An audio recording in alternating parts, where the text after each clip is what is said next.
Fan base మాటలు కాదు, facts మాట్లాడితే నిజం బయటపడుతుంది. Same management last 18 seasons. ఇది ట్రోలింగ్ కాదు, ఇది డేటా.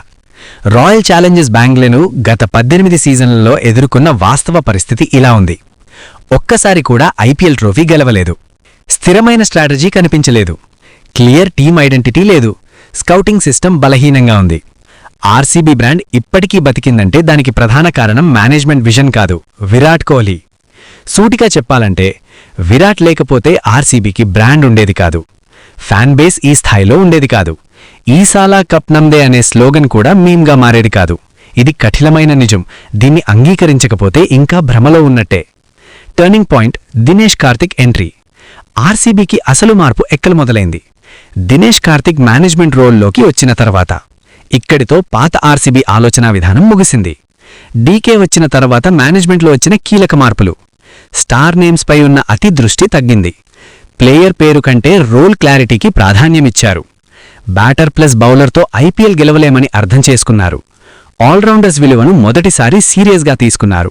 ఇవి మాటల్లో కాదు, ఆక్షన్ డెసిజన్స్లో స్పష్టంగా కనిపించాయి. 2024 ఆక్షన్ అప్పట్లో తప్పనిపించిన నిర్ణయం. 2024 ఐపీఎల్ ఆక్షన్లో వెంకీ అయ్యర్ను కేకేఆర్ 23.75 కోట్లకు కొనుగోలు చేసింది. ఆ సమయంలో ఆర్సీబీ ఫ్యాన్స్ తీవ్రంగా స్పందించారు. ఇంత టాలెంటున్న ప్లేయర్ని ఎలా వదిలారు అని విమర్శించారు.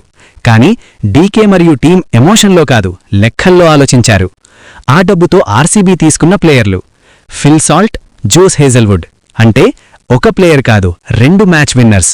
ఇది ఆర్సీబీ చరిత్రలోనే మొదటిసారి ఐపీఎల్ ఆక్షన్ని బ్రెయిన్తో హ్యాండిల్ చేసిన సందర్భం. 2025 ఆక్షన్ అసలు ట్విస్ట్ జరిగింది. అదే స్క్వాడ్ను రీటైన్ చేసుకున్నారు. అదే వెంకీ అయ్యర్ను తిరిగి తీసుకున్నారు. కానీ ధర ఎంత? కేవలం 7 కోట్లు మాత్రమే.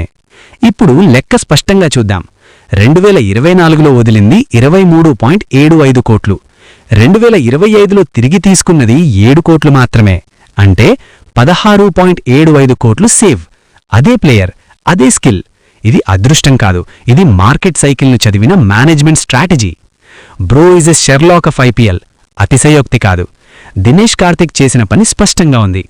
ప్లేయర్ విలువను టైమింగ్తో అంచనా వేశాడు. మార్కెట్ హైప్ను బలహీనతగా మార్చాడు. రిటెన్షన్ మరియు ఆక్షన్ని ఒకే స్ట్రాటజీగా ఉపయోగించాడు.